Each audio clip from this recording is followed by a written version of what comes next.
Hi. So my name is Hélène Côté. I'm the program director for the 3% REturnships program. And we're up here today to introduce the program to you and also to introduce SapientNitro, who is our pilot host agency for the program.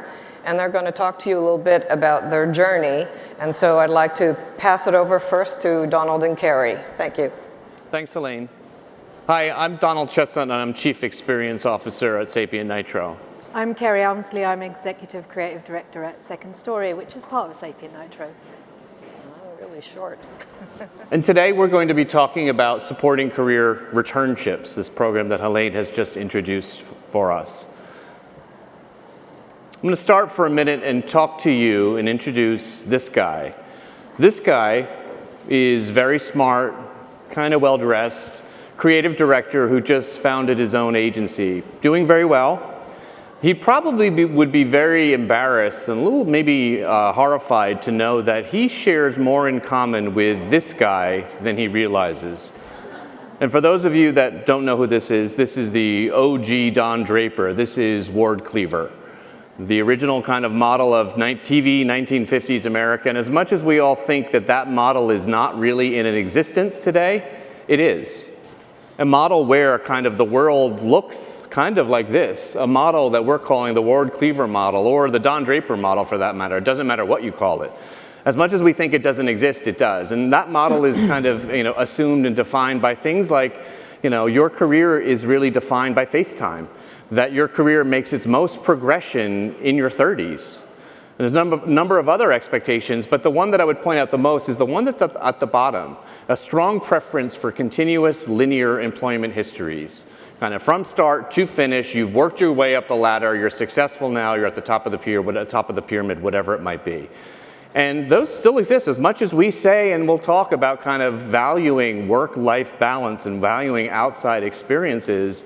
These types of kind of standards are still there today. Standards that, that we assume that people are mostly motivated by money. So, like it or not, this is still embedded in much of our organizations today. But, we know that's out of date, and women and millennials are rejecting this. So what is it that we are looking for? Well, we have research that shows, and my personal opinion, and I'm sure many of yours, that we need high-quality colleagues, people we can trust. We need the ability to be ourselves in many contexts. We need flexibility because oftentimes you need to pull a late weekend and leave early on a Tuesday without having to explain yourself to everyone. We need collaboration and teamwork because we have to trust each other in order to thrive. And one thing that's been hidden for a long time, but I think we should all be proud of talking about now, is giving back to society and not hiding that from each other, but making it part of your work practice and your creative practice. So we're talking the talk, but are we actually walking the walk? And there's a really eye-opening statistic that talks about kind of as much as half the population enter the workforce, men and women at the same rate entering the workforce at the same 50%. 2/3 of women either leave or languish on the sidelines by the time they're 35. What's happening? Well, actually, life is happening. So as much as we're all starting at the same place, we're not ending up at the same place. And for those that actually leave the workplace, half of women seeking on-ramps to come back in can't really find them. So those people that are taking time off, and primarily it might be to have a family, but it could be up for other things. It could be caring for a loved one. It could be just to get life experiences, are not finding the on-roads back into where they were at the appropriate levels that they were. It's a huge problem as we think about diversity. And this conference and the conversations have been fantastic today talking about diversity, but there are many different forms of diversity. So diversity, as we know, is important. I can say we know because you wouldn't be here at this conference if you didn't value diversity. Diversity is truly an insurance policy against becoming obsolete. Whether you're at an agency, at a consultancy, whether you're with a client, it doesn't necessarily matter. Understanding kind of what the world's really about is fundamentally important. We know that diversity is a good thing. I know it. I know Hélène knows it. I know Carrie knows it. But do we really value diversity in many forms? And I love the last panel. They had a number of points that talked about kind of diversity, not just of perspectives, but of experience. And are we really thinking about recognizing and valuing diversity of experience in the appropriate ways? And that comes up when we talk about kind of men and women diversity of experience. So let's take a minute. We're actually going to just watch a short film. So as soon as I got out of school, I started with the agency in LA, and I did the 80 hours a week thing. Then I freelanced for a while at some smaller places, and then a few years later, I moved on to another big shop in New York, and I was a senior copywriter running a small team there. And then my dad got sick, and I decided to take some time to help with his care. So that was basically like going back to 80 hours a week again and then some. But what I learned in management skills of people and managing time was unbelievable. It's something that's really special to me. And it's something that I learned. That was basically like going back to 80 hours a week again and then some. But what I learned in management skills of people and managing time was unbelievable. This is the problem.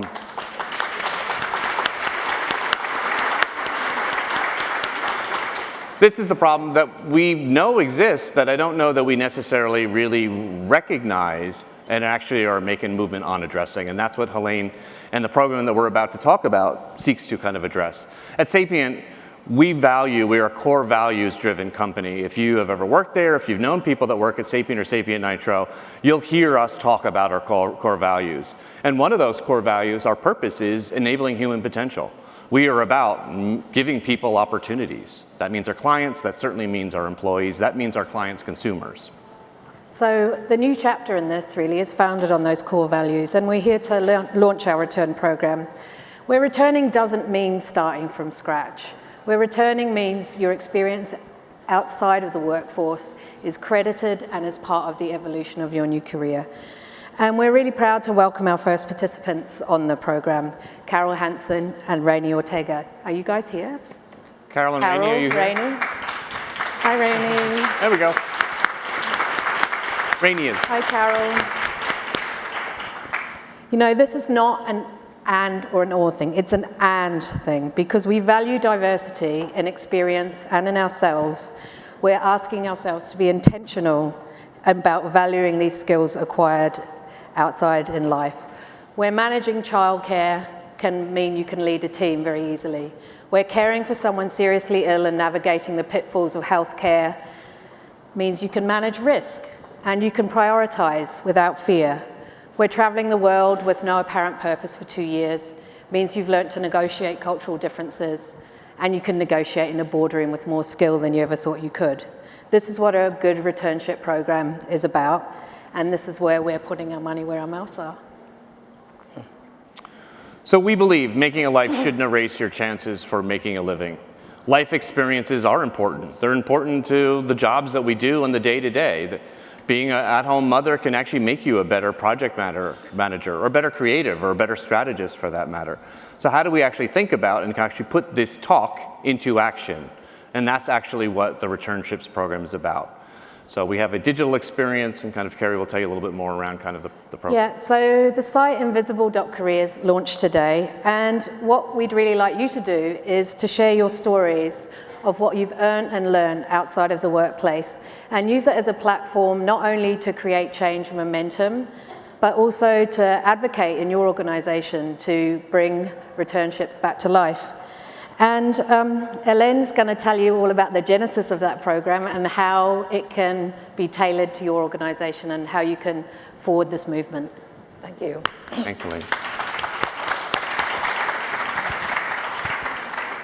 So a while back, I was standing on a stage very similar to this last year, and I was asked to give a talk on ageism. And as I was going through it, at the end of it, I thought, my God, somebody has to do something about this. And with Kat Gordon as my friend and my mentor in this case, I thought, well, you know what, that person's just going to have to be me, because it really takes one person to just own something and make a difference, and the proof is there. And so at the end of my talk, I floated out this idea of how to give people a fast track back into the ad world.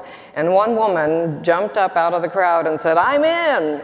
And that one woman was Carleen Mahana, and she is with Sapient. And and that one moment of belief and support snowballed into this 1-year development with many people at Sapient and many people at General Assembly into a program that we're looking to launch today. And we'll be asking for you to consider being a candidate, to consider being a host agency, to consider funding a sponsorship.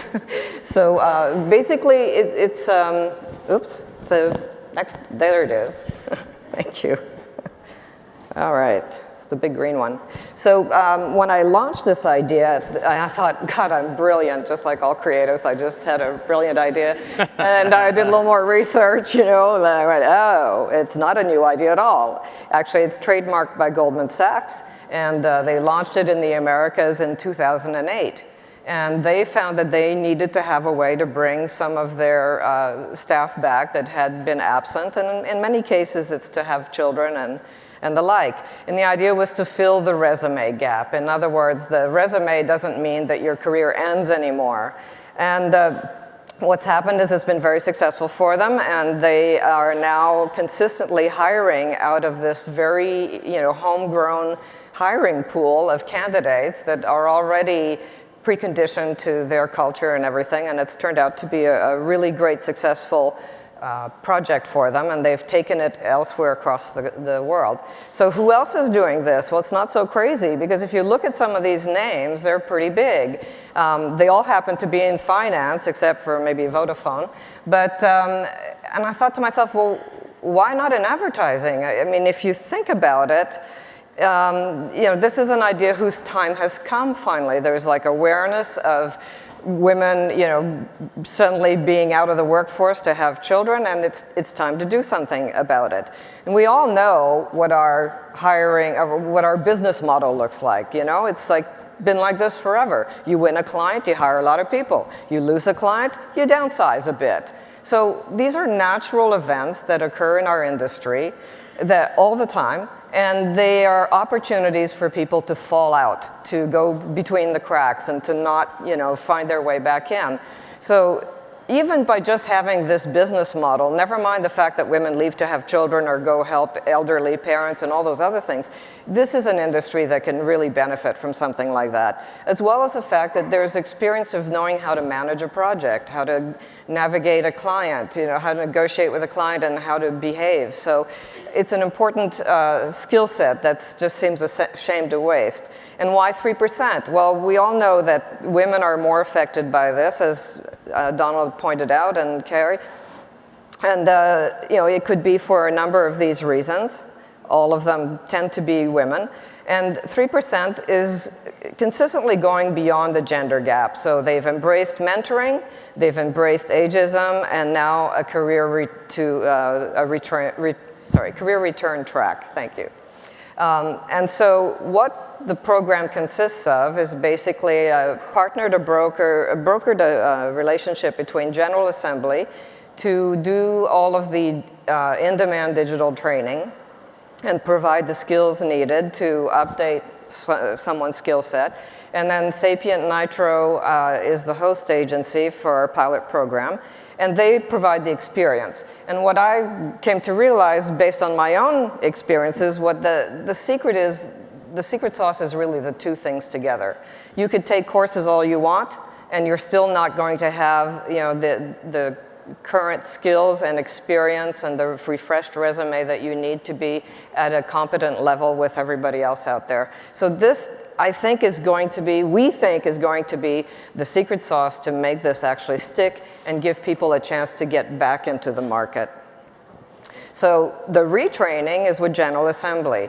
The way that it works is that I've talked with SapientNitro and said, what do you need in one of your offices? And they said, well, we'd really like to have more UX designers. So I said, well, that works.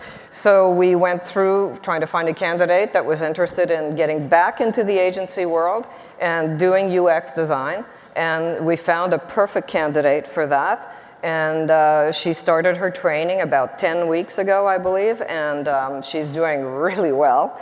And she has a wonderful story. She's a perfectly normal person like you and I, who just kind of stuff went out of whack, and there you go. One day it just doesn't go in anymore. The door doesn't open. So the other things that we could offer, for example, would be training in visual web design or front-end web development, things like that. And I think it really depends on what's right for the agency and what's right for the candidate. So the important thing to take away in here is that there isn't a one-size-fits-all program. It's really about working with each of the host agencies, and in some cases, each of their offices, to find something that matches their culture and their needs, and for the candidate as well. So the refreshing, of course, is SapientNitro. Refreshing because you now take that skill that you've learned and you actually get to exercise the skill in a mentored environment so that you have some coaching that keeps going on. You have the hands-on experience, and you have, of course, a whole opportunity to network that you didn't have before. One of the plus sides of all this is that you also have experience, and so if you need to jump in on a project, you can. If the agency, for example, wants to explore marketing to the 50-plus market, which I spoke about in Cannes last summer, it's something that you can try, because you've got somebody there. And so you can go out and you can try things without getting too much of an investment behind you. Mm-hmm. So is this right for your agency? Well, if you look at it, the average age of a creative is 28, car buyer is 56. There is an opportunity there, It's not to say that it's always about being 28 or 56, because obviously you can leave to have a family when you're in your 20s. You can also leave to go take care of your mom when you're in your 50s. So these events are very, very different, and yet the outcome can very much be the same. So one of the things that, oh my God, we went really fast. One of the things that we want to do is to invite you to a table set up outside. And there's some takeaway materials that you can bring back.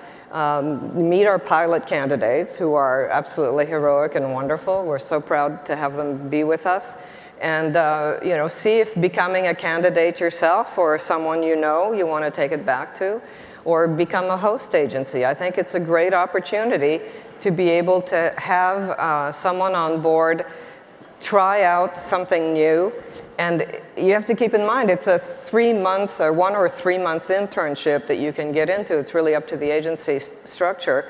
After that, you're kind of done. So you can decide to keep that person on or not. There's really no other attachment beyond that internship period. And it's pretty practical that way, because it's kind of like trying before you buy in a very, very best of way. But the most important thing that I think I want to leave you with is the idea of never underestimate the power of one. Mm-hmm. It takes one person, one idea, one gesture, and you can change one life. And then that one life changes another one. And getting someone back into a career that's meaningful to them means you're going to have an employee that is so happy and so loyal to be amongst you. And it's an employee that's also willing to learn the reality of having to report into a 25-year-old if you're 50, and that's just how it works. And it's not about coming in and lording and saying, yeah, I'll be creative director in this place in 2 months, It's not about that. It's about getting back into a career that you love and doing it differently, and leaving the past behind and moving forward into maybe a new era of, generational diversity in the workplace, where people are not in these strict roles anymore, where stuff slides around just a little bit more, and there's sharing to be had and to be learned from both sides of the generation gap. So I hope you can all go to the table and chat us up, and are excited about this idea as much as we are. Thanks, Hélène. Any questions, come see us. Thank you.